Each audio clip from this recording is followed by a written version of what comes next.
Muy buenas tardes, bienvenidos de nuevo a Negocios Televisión, bienvenidos al espacio informativo mirando a las últimas horas pendientes de las conversaciones que están teniendo lugar en estos momentos en Omán. Conversaciones nucleares con el foco puesto en si se va a discutir o no el programa de misiles balísticos iraníes, con informaciones que hablan de que Irán está, mientras tanto, intentando recuperar sus sitios de misiles o de armas nucleares en un momento de tensión en Oriente Medio, pero un momento marcado también por Donald Trump, el presidente de Estados Unidos, que rechaza de momento extender el tratado New START, con el foco puesto también en Europa y en la amnistía general que se anunciaba en las últimas horas en Venezuela, una votación que se espera también para esta tarde, con un viaje urgente por parte del expresidente español, José Luis Rodríguez Zapatero. Nosotros vamos a empezar mirando a las últimas horas, vamos a empezar mirando a estas conversaciones nucleares entre Estados Unidos e Irán. El ministro de Asuntos Exteriores, Abbas Araghchi, llegaba a la capital de Omán, a Mascate, antes de estas negociaciones de alto perfil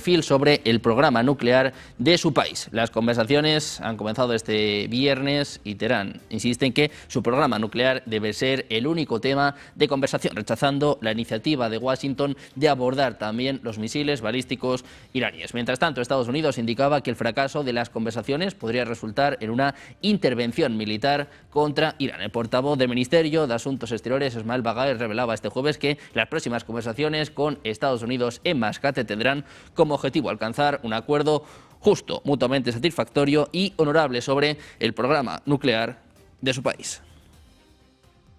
Get it? In this very quiet manner, it's brutal. Just ask Venezuela, ask Iran. They're negotiating now. They don't want us to hit them. You know, we have a big fleet going over to Iran, but so Raisin was there at the bottom of the plane. What's your name? Raisin. What's your last name? Kane. I said, so your name is, let's get this straight. Your name is Raisin Kane, right? El foco puesto en Omán, en estas conversaciones nucleares con Irán, con Estados Unidos. Enseguida les contamos los mensajes también por parte de la embajada estadounidense, mientras Irán advierte este viernes que está preparado para defender su soberanía ante las demandas excesivas. Un mensaje que se produce poco antes del comienzo de nuevas negociaciones con Estados Unidos sobre su programa nuclear, que precisamente se están produciendo ahora mismo en Omán. Están viendo en sus pantallas la imagen en directo con, bueno, prácticamente 3 horas de negociaciones, 3 horas de conversaciones entre Omán, entre Irán y Estados Unidos. Mientras tanto, la República Islámica dice que está plenamente preparada para defender la soberanía y la seguridad nacional del país frente a demandas excesivas o aventuras, lo que apuntaba el ministro iraní de Exteriores, Abbas Araghchi, en un encuentro con su homólogo omaní. El diplomático iraní además expresaba su esperanza de que esta ronda de negociaciones, con la buena voluntad y la oportunidad de todas las partes, allane el camino para un entendimiento duradero entre Irán y Estados Unidos. Mientras tanto, vamos a mirar el mensaje de Estados Unidos. La embajada virtual en Irán ha emitido este jueves una alerta instando a sus ciudadanos a abandonar la nación persa. Decía, lo están viendo en sus pantallas: salga de Irán ahora, tengan un plan para salir de Irán que no dependa de la ayuda del gobierno estadounidense, es lo que reza la nota. Asimismo, las autoridades de Estados Unidos avisaban de que es posible que se produzcan cancelaciones o incluso interrupciones de vuelos con poca antelación. El aviso se produce en medio del aumento de la tensión entre Washington y Teherán, después de que la situación escalara a inicios de enero, cuando Donald Trump hablaba o amenazaba con una intervención militar, alegando inicialmente las protestas en Irán. Aunque las manifestaciones cesaron, Estados Unidos mantuvo la presión, cambiando su argumento hacia el programa nuclear y el de misiles de la nación persa. La semana pasada la retórica se volvió acción, cuando Donald Trump anunciaba el envío de una maravillosa armada a Irán tras el despliegue del portaaviones US Abraham Lincoln en Oriente Medio, colocando al país persa en su punto de mira. Mientras tanto, vamos a contarles también los mensajes de la Casa Blanca. La secretaria de Prensa, Caroline Leavitt, revelaba este jueves que el foco de las conversaciones del 6 de febrero entre Estados Unidos e Irán va a ser la diplomacia. En una conferencia de prensa, Leavitt destacaba que Donald Trump ha sido muy claro en sus exigencias al régimen iraní. Decía, la capacidad nuclear cero es algo en lo que ha sido muy explícito, es lo que compartía, añadiendo que el jefe de Estado de Estados Unidos quiere ver si existe la opción de alcanzar un acuerdo. Leavitt subrayaba que le gustaría recordar a los líderes iraníes que Trump tiene muchas opciones a su disposición, además de la diplomacia como comandante en jefe del ejército más poderoso de la historia del mundo. Can you tell us a little bit about the agenda for tomorrow's talks with the Iranians? What will be the focus of the discussions? Diplomacy moving forward. The president has obviously been quite clear in his demands of the Iranian regime. Zero nuclear capability is something he's been very explicit about, and he wants to see if a deal can be struck. And while these negotiations are taking place, I would remind the Iranian regime that the president has many options at his disposal, aside from diplomacy, as the commander-in-chief of the most powerful military in the history of the world. Desde Irán y de Estados Unidos vamos a mirar también al secretario del Tesoro, Scott Bessent. Testificaba ante el Comité Senatorial de Banca, Vivienda y Asuntos Urbanos. Explicaba que esto significa que las ratas están abandonando el barco. Decía que es una buena señal, ya que estas acciones indican que el fin podría estar cerca. Las tensiones entre Estados Unidos e Irán han aumentado en las últimas semanas tras la amenaza de Donald Trump de atacar a Teherán por la muerte de manifestantes. Ambas partes están reunidas este 6 de febrero en Omán. El secretario del Tesoro de Estados Unidos, Scott Bessent, asegura que la estrategia económica de Washington contra Irán ha provocado una grave crisis financiera en el país, con efectos directos sobre su sistema bancario, su moneda y la estabilidad social. Según explicaba Bessent, Estados Unidos logró generar una escasez de dólares en la economía iraní, un proceso que afirmó llegó a su fin rápidamente. El punto culminante de esta presión económica se habría producido en diciembre, cuando uno de los mayores bancos de Irán colapsó tras una corrida bancaria. Ante esa situación, el Banco Central iraní se vio obligado a imprimir dinero para contener el impacto, lo que de acuerdo con Estados Unidos desencadenó una fuerte devaluación de la moneda nacional y un repunte acelerado de la inflación. La moneda iraní entró en caída libre y la inflación se disparó. El secretario del Tesoro de Estados Unidos, Scott Bessent, afirma que Washington ha visto a los dirigentes iraníes sacando el dinero de su país como locos. At Treasury, and what we have done is created a dollar shortage in the country. At a speech at the Economic Club of New York in March, I outlined the strategy. It came to a swift and I would say grand culmination in December, when one of the largest banks in Iran went under. There was a run on the bank. The central bank had to print money. The Iranian currency went into free fall. Inflation exploded, and hence we have seen the Iranian people out on the street. We will continue monitoring all the partners, all the Iranian partners. The good news, Senator, is that we have seen, and we can see it with our fencing.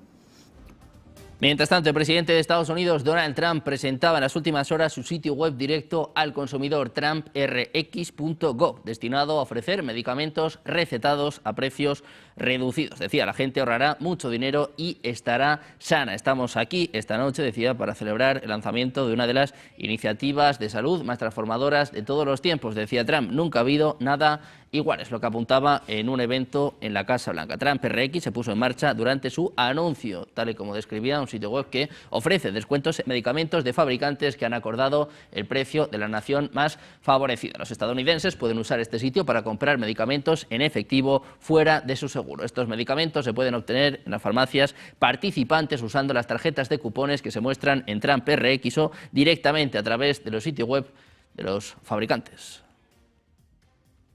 We'll see dramatic reductions in the cost of popular weight loss drugs known as GLP-1s. Novo Nordisk will be slashing the price, as an example, of Ozempic from more than $1,000 to $199, and the price of Wegovy from more than $1,300 to $199. Nobody can even believe it. A 578% difference.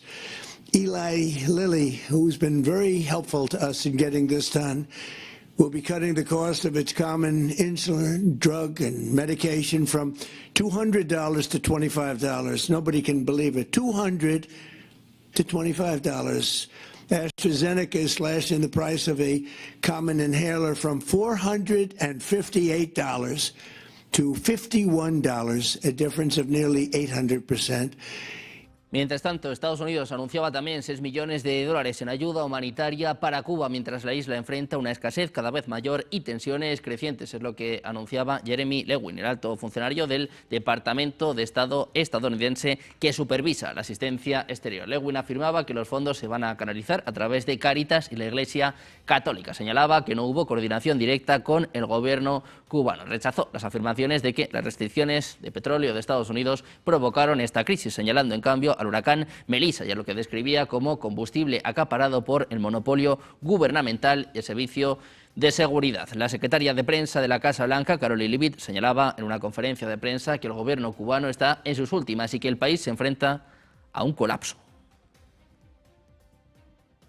I think the fact that the Cuban government is on its last leg and its country is about to collapse, they should be wise in their statements directed towards the President of the United States. But as I just reiterated, the President is always willing to engage in diplomacy, and I believe that's something that is taking place, in fact, with the Cuban government.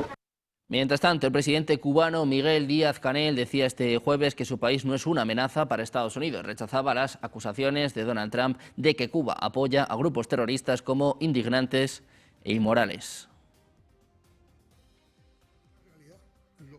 Cuba es un país de paz.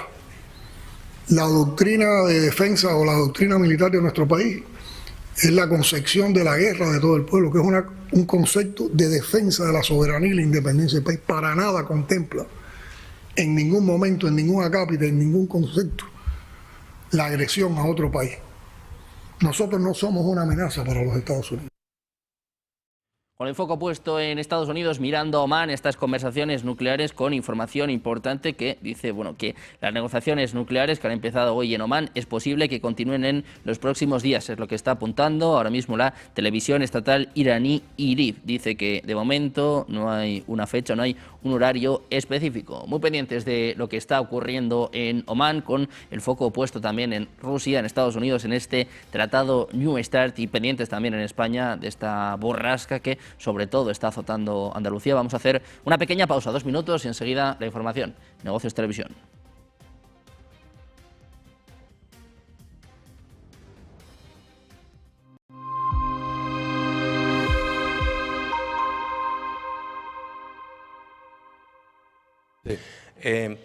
Europa, pues Europa, lo que hemos dicho siempre, es decir, es un continente con los mismos vicios que los franceses, atemperados. Exceso de regulaciones, exceso de gasto público, exceso de impuestos, exceso de burocracia y además, en el caso de Europa, con un paraguas nefasto que es la Comisión Europea, que se ha convertido en un agente del estatismo y de las políticas woke económicas también. Entonces, Europa es el bajo imperio romano.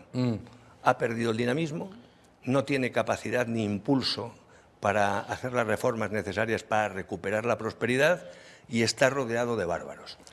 ¿Quién manda? Estados Unidos. El primer golpe en el mentón estaba claro. ¡Pum! ¡Pum al mundo! ¡Vamos a ello! La fotografía alrededor de Venezuela queda clara con una cuestión fundamental a estas horas. ¿Hay alguien dentro que le valga? ¿Qué pasa en las bolsas? Que todo sube. Las bolsas cotizan en función de Donald Trump. Esto es Estados Unidos.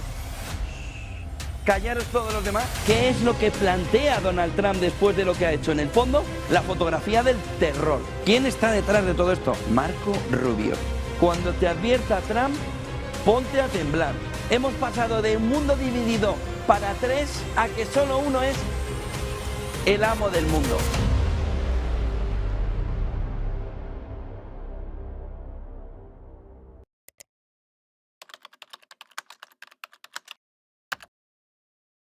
Buenos días, 8 de la mañana es la figura de Charlie. Buenos días, 8 de la mañana. Dicen que al oro le han bajado a la tierra después de la jornada de ayer.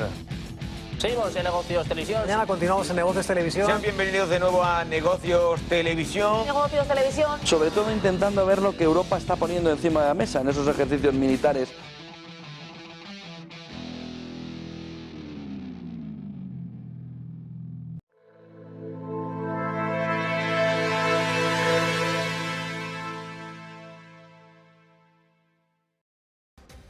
Seguimos en Negocios Televisión, seguimos atentos a las últimas horas con el foco puesto en Omán, mirando a Rusia, a China o Estados Unidos, pero también atentos a lo que está ocurriendo en Pakistán, con al menos 31 personas que han fallecido y 169 que han resultado heridas este viernes en una explosión en una mezquita chií en Islamabad, en la capital de Pakistán. Al menos 80 personas han sido hospitalizadas, con algunas de ellas con heridas graves. Un portavoz de la policía de Islamabad declaraba que se desconoce la causa de la explosión, pero que podría haber sido obra de un terrorista suicida. Los servicios de emergencia siguen trabajando en el lugar del incidente y las autoridades han iniciado una investigación. Como les decimos, el foco está puesto en Pakistán, donde se habla de un posible atentado que, bueno, de momento ha dejado al menos 31 fallecidos y decenas de heridos. Se habla de una fuerte explosión en una mezquita. Atentos a Pakistán, con el foco puesto también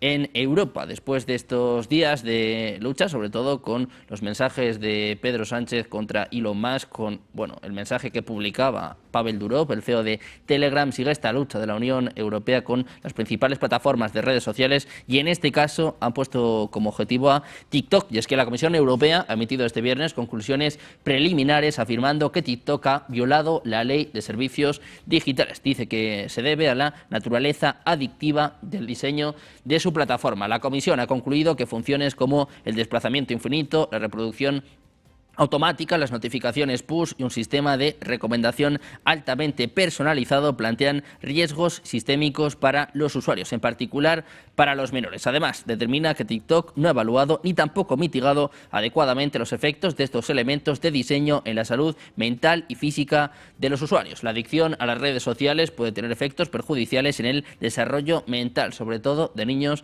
y adolescentes. La ley de servicios digitales culpa a las plataformas de los efectos que puedan tener en sus usuarios. En Europa también se aplica esta legislación para proteger a los niños y ciudadanos online. Es lo que apuntaba Henna Virkkunen, vicepresidenta ejecutiva de Soberanía Tecnológica, Seguridad y Democracia. Mientras sigue esta lucha contra las redes sociales en Europa, también la censura, al menos lo que nosotros dejemos, vamos a mirar también a China, Rusia y Estados Unidos. Y es que les contamos que Pekín insta a Estados Unidos a reanudar el diálogo con Rusia sobre estabilidad estratégica. Es lo que declara este viernes el portavoz del Ministerio de Asuntos Exteriores chino, Lin Yan. Estas declaraciones se producen después de que este jueves expirara el Tratado de Reducción de Armas Estratégicas, también conocido como START 3 o New START. Rusia y Estados Unidos ya no están vinculados por obligaciones. Anteriormente, el Ministerio de Exteriores de Rusia, en relación con la finalización de este acuerdo, declaraba que las partes ya no estaban vinculadas por sus obligaciones. En las circunstancias actuales, decía, partimos de la base de que las partes del START ya no están vinculadas por ningún compromiso ni declaración simétrica en el contexto del tratado, incluidas sus disposiciones fundamentales, y que en principio son libres de elegir sus próximos pasos, es lo que apunta el comunicado de la Cancillería. Al mismo tiempo, se indica que Moscú tiene la intención de actuar de forma responsable y ponderada con base en un análisis minucioso de la política militar de Estados Unidos y de la situación general en el ámbito estratégico. Vamos a mirar también a Xi Jinping. En estas primeras semanas de 2026, la lucha contra la corrupción en el ejército chino se ha convertido en una purga de lealtad absoluta. Estamos viendo una especie de estalinización del ejército chino. Xi Jinping ha copiado el manual de Stalin en 1937, que ejecutó a sus mejores mariscales porque prefería un ejército ciego y obediente que uno inteligente y capaz de cuestionarlo. Xi está en esa fase. Tras prácticamente 3 años de limpieza, ya no solo busca a los que roban, sino también a los que dudan. En los últimos meses el fuego ha llegado a la Armada. Xi quiere ser el dueño del Pacífico y del Índico, pero se ha encontrado con que sus barcos tienen el mismo problema que sus misiles, y es que el acero no es acero y el titanio es pintura. Se han detectado piezas críticas en los sistemas de propulsión fabricadas con materiales de baja calidad para quedarse con el sobrecoste. El foco del desastre es el Fujian, el tercer portaaviones chino y su gran apuesta tecnológica. En las pruebas de mar de finales de 2025, sus catapultas y la tecnología que debía igualarlas a los americanos fallaron estrepitosamente. El motivo es posible corrupción en la cadena de suministro de los condensadores eléctricos. Mientras tanto, vamos a mirar también a Rusia. El teniente general Vladimir Alexeyev, primer subcomandante del Estado Mayor del Ejército ruso, fue hospitalizado hoy con heridas de bala tras un atentado cometido en Moscú. Es al menos lo que apuntaba el Comité de Instrucción de Rusia. La portavoz del CIR informaba de que este viernes una persona no identificada efectuó varios disparos contra el general en un edificio ubicado en la carrera de Volokolomask, al norte de la capital rusa. Dice además que después huyó del lugar de los hechos. Según Petrenko, la víctima fue hospitalizada de urgencia en uno de los hospitales de la ciudad. Además, miramos también al presidente ucraniano Volodymyr Zelensky. Decía que se planean más reuniones entre las delegaciones de su país y los equipos negociadores de Estados Unidos y de Rusia para el futuro cercano. Señalaba que las conversaciones muy posiblemente tendrán lugar en Estados Unidos después de haber nombrado previamente a Abu Dhabi como la segunda sede de la ronda de conversaciones. Decía, estamos listos para cualquier formato de trabajo que realmente acerque la paz y la haga confiable y duradera. Dice además que quiere liberar a Rusia del deseo de seguir combatiendo. Dice que esto es importante porque esta guerra tiene que terminar de tal forma que Rusia no reciba ninguna recompensa. Була сьогодні доповідь нашої переговорної команди після 2 днів зустрічей та перемовин в Еміратах з американською стороною та з російською стороною. Очікую команду в Києві для повноцінної доповіді. Багато аспектів неможливо обговорити телефоном. І з того, що можна вже сказати, найближчим часом плануються наступні зустрічі.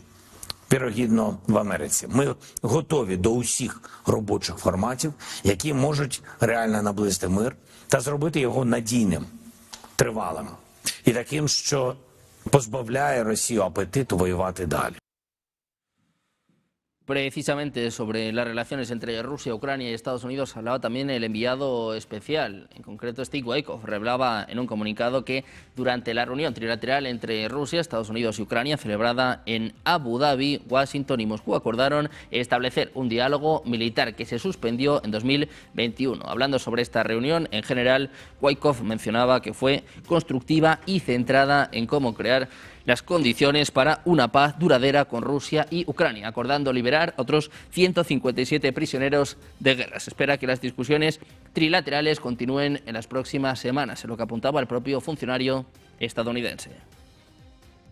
Además, les contamos también que el expresidente del Gobierno, José Luis Rodríguez Zapatero, viajó este jueves de urgencia a primera hora de la mañana con destino a Caracas. Es información de última hora que apuntaba The Objective. El objetivo de su desplazamiento es asistir a un acto público convocada por la presidenta encargada de Venezuela, Delcy Rodríguez, donde se espera que anuncie un comité de transición en el país caribeño y que oficialice la presentación de la ya anunciada Ley de Amnistía General para todos los presos políticos en Venezuela, que este jueves comenzó a debatirse en la asamblea controlada por el chavismo, una escenificación del avance del diálogo en la que la autoridad venezolana impuesta por Estados Unidos pretende visibilizar la posición central de Zapatero como mediador. En concreto, el exjefe del Ejecutivo español ha acudido a esta invitación personal que le ha enviado la presidenta venezolana con carácter secreto. Según las fuentes, el desplazamiento de Zapatero se ha realizado con suma discreción para no frustrar el impacto de este acto sorpresa que Delcy Rodríguez tiene previsto realizar este viernes en la capital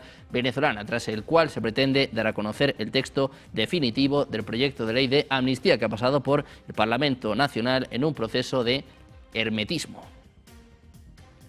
Pendientes de la geopolítica, mirando a Venezuela, pero con el foco puesto sobre todo en los mercados. Ayer íbamos contándoles el minuto a minuto de estas caídas históricas de Bitcoin, prácticamente $12.000 en apenas 24 horas. Hoy vemos a Bitcoin recuperando un poquito, todavía está por debajo de los $70.000, con subidas del 1,23% en la última hora, cotizando en $67.151, pero al final todo el mundo se está haciendo muchas preguntas, sobre todo por qué está cayendo tanto Bitcoin, qué hay detrás, quién está vendiendo realmente y también qué va a pasar a partir de ahora. Vamos a explicarles todas las claves y vamos a hacerlo de la mano de Valeria Gómez. ¿Qué tal, Valeria?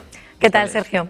Pues sí, ayer estábamos viviendo ese desplome histórico en Bitcoin por debajo de esos $70.000 y así, bueno, continúa en terreno negativo y vamos a ver cuáles son esos pasos y qué es lo que hay detrás directamente el motivo que podría explicar esta caída de Bitcoin, porque como estábamos comentando, ayer vivió una de esas sesiones sangrientas para ser ese activo refugio, o como le conocemos como oro digital, del que conocíamos a Bitcoin. En plena caída, mientras Bitcoin y Ethereum sufrían esas ventas agresivas, muchas altcoins mostraban una resistencia inusual frente a todos ellos. Esto rompe de alguna manera la lógica clásica del mercado, donde el capital suele abandonar primero los activos refugios más especulativos. Lo ocurrido deja entrever de alguna manera que estamos ante una venta por miedo y que podría ser pues, incluso un proceso forzado de extracción de liquidez con implicaciones más allá y más profundas por el conjunto sistema financiero.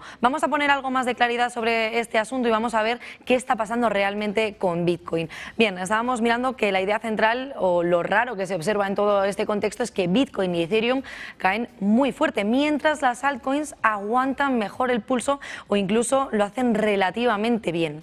Según estábamos viendo, tenemos que poner el foco por qué no debería pasar esto, por qué nos hemos detenido a investigarlo, porque las caídas normales, según estábamos viendo, primero se vende el riesgo, las altcoins, el riesgo alto, y luego ya se estaría vendiendo el riesgo medio, lo que conocemos como Bitcoins o Ethereum.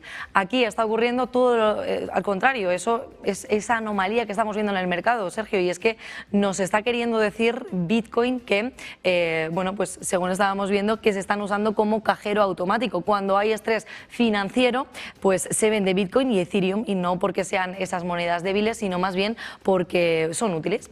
Las instituciones no venden lo que quieren, pero sí que venden lo que pueden. Por tanto, sale ese capital de Bitcoin y de Ethereum, muchísima liquidez, y se pueden vender todavía más rápido. Además, se hablan de poco slippage y sobre todo de las que cotizan los 24 días, los 7 días en 24 horas, que son las altcoins. Poca liquidez, estarían pues dejando ese movimiento del precio demasiado y que pues no sirven para sacar dinero rápido. Por tanto, según estábamos viendo, cuando hay estrés financiero se venden, sale ese capital de Bitcoin y de Ethereum, y no porque sean débiles, sino más bien porque son útiles. Y también otro punto a destacar es que ¿por qué necesitan ese dinero? Porque estamos viendo que el inversor actúa de esa manera. Aquí entra el dato importante, los márgenes que están viviendo, están cubriendo los margin calls, la pérdida de otros activos y también las coberturas con futuros y con otras opciones. Algo que está creando pues de aquella manera ese black hole, ese agujero oculto de liquidez, y que pues denota que alguien está perdiendo dinero aquí en otro sitio y por tanto pues necesita efectivo ya, necesita ese flujo de caja, y por ese motivo actúan de esa manera. Bitcoin y Ethereum son el sitio más rápido para sacarlo, y entonces pues sale esa liquidez. Y de lo que llamamos ese black hole no es algo místico, sino que es simplemente pues ese punto del sistema financiero donde el dinero pues vemos que sale más rápido del que entra, entonces se necesitan ventas más forzadas y constantes, y aquí aparece otro factor, ojo a esto, porque los analistas especulan ya que el origen